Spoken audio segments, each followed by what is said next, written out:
Hi, I'm David, and I'm an anthropologist here at UC San Diego. And this is June, and it's a beautiful day here. And I've just been thinking lately about Martin Buber and his philosophy of the I and the you and the I and the it. And I wanted to talk about it and talk about how that relates to who we are with the fellow creatures around us and how that might pertain to our present moment.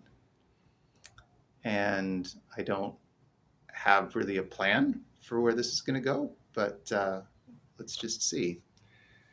So I first learned about Martin Buber when I was, I want to say, 33, maybe about 10 years ago now. And I heard about him through a column by the columnist David Brooks in the New York Times, and the title of his column was along the lines of "Read less politics, read more Buber," and that immediately got my attention because I was tired about reading about politics, and I still am. And Martin Buber's book, which is called "I and Thou," um, which is really better um, translated as "I and You," was on my dad's bookshelf growing up, and it always had this aura of sort of a wise book, that I should read. And once I read it, then I would, be deep, and I would think deeply. And uh, and Brooks made the book seem very attractive to me, so I went down to the library and um, checked it out and read it. And I read it in a coffee shop. And there was when I was reading it, I had one of these moments that you will always remember, where I realized something new about myself and about the nature of reality. And so I'll have to talk about that by talking about my previous conception of reality.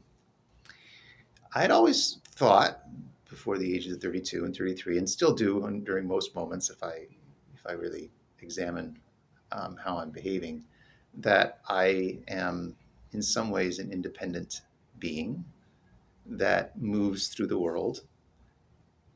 And in my movement through the world, I remain more or less the same, although I'm slowly changing. And I come into contact with other beings, and we interact, and then we move on. And more or less, there's a pretty strong line that you can divide between David uh, and June, for example, and David and other people. I dance tango, and sometimes I have this moment of feeling sort of this cosmic unity with the universe. But in general, the idea is I sort of interact with other beings the way a billiard ball interacts with the billiard balls. We kind of move through space, we interact in some way, and then we move apart. And that was generally how I thought of myself. And Buber had a very different idea. Um, Buber uh, had the idea that that the self, comes into being at each particular moment as a consequence of the relationships that we are having in that particular moment. And so, for example, if I'm interacting with June in the moment, hold on, I'll just interact with her. Hey, baby. Hello. Hello. So Buber would say that in that moment, there was no David and June, that in that moment, there was the David hyphen June.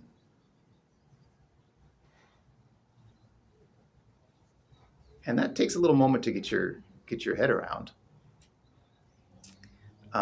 Because if you think about it, the isolated David in that moment is just an abstraction, right? That David doesn't actually exist. The only David that's existing is the one that, in that moment, is interacting with June, right? That other being is an abstraction. The real being is the interactive being, the being who is who he is as a consequence of his co-coming into being with June in that moment. It might be a little hard to wrap your head around. But I was sitting in this coffee shop and this person walked in the door, and I realized, wait a minute, there is no David in this moment without that person. He simply doesn't exist. Right? So maybe we can try this. So I'm going to hold June up to the, hey, baby, hey, I know you want to play. I know you want to play. I'll hold Jude up to the camera and just realize for a moment, hey, you don't exist without her. I know. You don't exist without this little baby. Right now, if you're looking right at her, there is no you that doesn't exist without looking at her. Hey. Okay. Yeah, she really wants to play. And so that's a really seminal idea, that we're not abstracted beings, that the being that's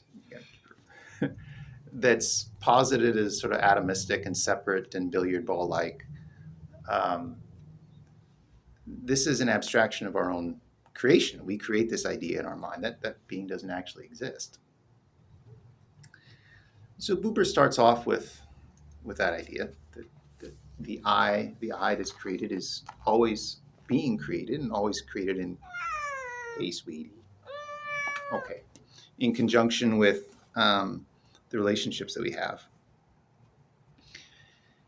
And then he goes on from there to make some additional observations. And he talks about the quality of the I, the capital I, that is created in each individual moment as a consequence of the form or character that our relationship takes. Because, of course, we can relate to other beings in a variety of different ways. And so Buber starts off by talking about the I-it. So again, remember, for Buber, there is no separate I. The I is created as a consequence, as part of a dynamic relationship. And the first kind of I, the first kind of relationship is the I-it. It's I-it, right? And the hyphen between the I and the it signifies that there is a relationship that's established, but also a synthetic being, right, that is created between the I and the it. And the it signifies a relationship of objectification. It's where the I is created as a consequence of the I's removal or perceived separation from the being to which one has a relationship. And it's marked by instrumentality. It's marked by use. It's marked by means. We are entering into a relationship of objectification for the purposes of something else, right? So, for instance, I've got a planter here, but let's imagine that this is a cup of coffee. And let's say that I'm relating to this cup of coffee as an it. In the moment that I relate to it, this being enters into objecthood. It enters into a quality of objecthood. And as a consequence, it takes on a variety of qualities or characteristics. So it could be hot for me, right? Tasty for me, stimulating for me, cold for me, heavy, light for me, right? It takes on these qualities. That's the nature of being an object. It has qualities. And those qualities mean something to me as a user of this object. I'm going to put this being into a larger field of significance where I take advantage of it in some way. I use it to move forward in some way within the world. And as a consequence of that entering into objecthood, there is a separation that is both perceived and created as a consequence of the relationship, right? If the coffee is hot, I'm not hot, right? I'm talking about the coffee, not about me. And we can move through the world largely perceiving the beings to which we come into contact with as primarily serving means to an end. And that general way of relating that conditions and sets into place um, what we then perceive as and what is created as individual relationships is something that Buber calls the it world. The it world. So we're moving within the it world. And we can think about places where we might, experience a lot of the it world, right? Our jobs are usually very much based around instrumentation, instrumentalizing things, right? We're constantly doing things, for other things to happen so that we can do further things. We can treat human beings like objects. We can instrumentalize them. We can instrumentalize animals for our own purposes. And in some ways, the it world is quite easy to understand. It can tend to be our de facto way of relating. And when we're relating to objects as its, we naturally perceive ourselves as separate from those things. So Buber starts with that. And it goes without saying that I don't know if it goes without saying, but for Buber, the it world is not evil per se. We are destined to enter into the it world over and over again as a consequence of our being in the world. And we seem to need it in some way. We seem to need to organize experience into sets of objects and to arrange those objects in causal chains and to create and also understand and experience and um, being as objecthood so that we can do very basic things like feed ourselves and drive a car down the street without hitting other cars and all these things. Okay, so that's the I-it relationship, and then the it world, which is a world that's created and composed of these interlocked, internested I-it relationships of objectification. And that's one half of the dichotomy that Buber identifies. And the other half is the part that's really difficult to describe. And it's difficult to describe precisely because if you were to provide a description of its qualities, you would be turning it into an object, right?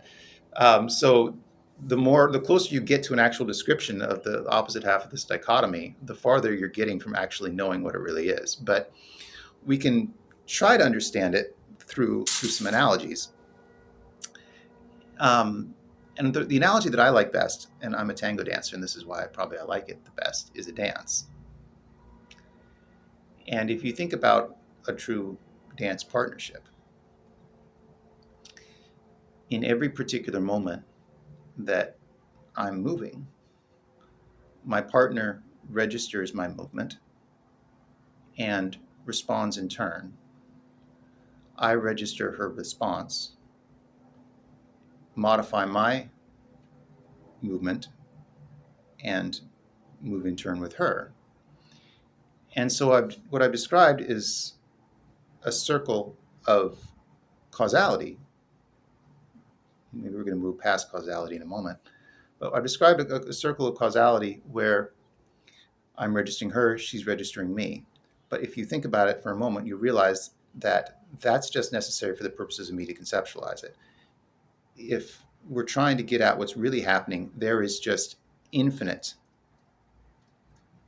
communication, such that you can't actually break it apart into chains of reception and interpretation and for the movement. There is just simultaneous, holistic interpretation and movement all at once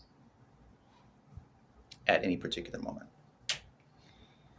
And if that's the case, where do you draw the line between the partners?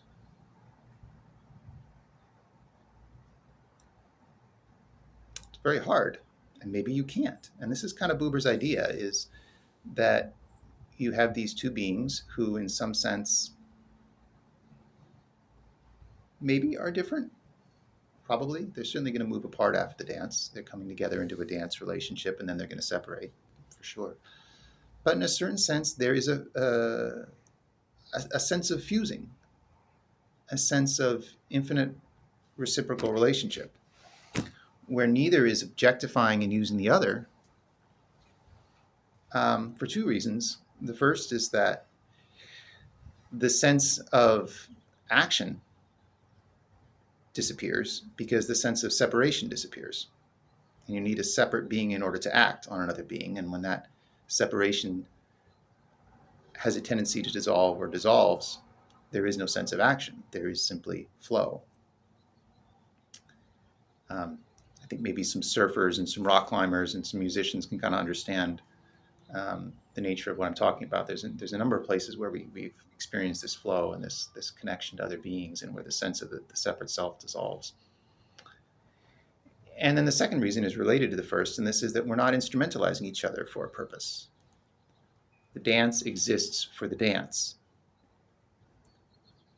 It doesn't exist for some outside dance. The relationship exists for the relationship. The fancy word for this is, you could say, it's autotelic. Its purpose is itself. It's not for some other thing outside. And it was Buber's claim, an idea, and I think he's accurate, that we can enter into this. And it's not necessarily a conscious choice. You can put yourself in a position where this becomes a possibility for you. Sweetie. So as she comes back and climbs over, I have the possibility to kind of let go a little bit of the separateness between me and June. And what comes into being is the I June, right? The I hyphen June. And we can have an IU relationship with a dance partner. We can have it with a cat. We can have it with a tree.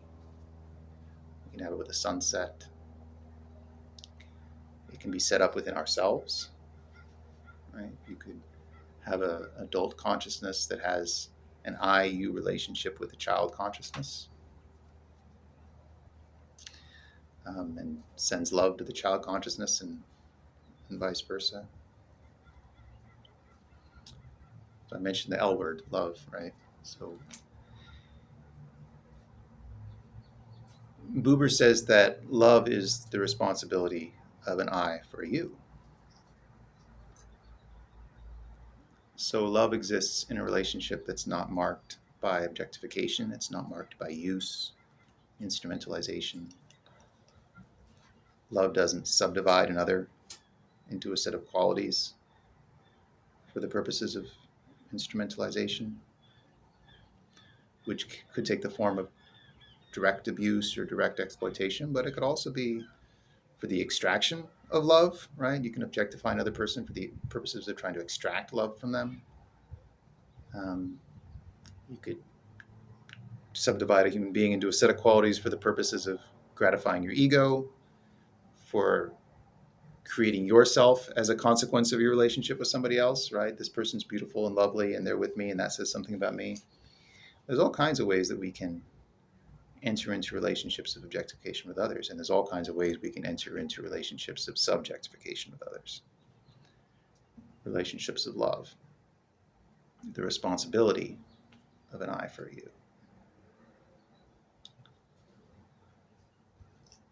And I've thought a lot about this in my life. I've dealt with a great deal of trauma and pain in my life, and you can think about that as, in some ways, some sort of separation. And the healing of David has to be a healing of David hyphen you. It can't be a David hyphen it, because that's just a continuation of the objectification. I was in church this morning, and I sing in a choir, and some of my favorite moments are actually not when we're rehearsing. It's actually the moments before we go out to sing. And often this is right before the service. And the choir director will be on the organ and he'll be doing an introduction, which is a hymn. And we know the hymn and we start singing among ourselves, not for anybody else. We're not singing for the congregation, we're just singing for ourselves. And we're harmonizing with each other's voices. And this morning, there was a little recognition that went off. And I knew the hymn and I knew the notes. I didn't need to worry about concentrating or anything. And I started listening to the choir and not to me. And in that moment, there was created the David-choir, the you relationship between me and ourselves. And I felt for a moment the breaking down of a barrier that had been set a long time ago, decades ago, when I was a child probably, between me and other people. And I felt this connection. And I felt I'm not alone in this world. It was this profound moment in Speedy. Not alone in this world. And you're not alone in this world. The you, the great you, through which we know all yous, he's always reaching out for you. God is always reaching out. And always seeking us out. And the barrier between us and God is in us. It's not anywhere else. It's not to say it's our fault. It's not our fault most of the time. It's the profound separation that for some reason is in being in the world. And where this separation came from, I don't know. Where objectification and use entered into being, I don't know. Somehow it got in. But my perception is that I'm being called out of it more and more into the IU, into infinite reciprocal relationship, into a movement away from alienation and toward union and connection and acceptance. Little dog out there. Every moment you can, if grace happens, sometimes it's not really up to us, but there is an opportunity, I think, to set down the it world and to spring out, sort of arms out, diving into the you world.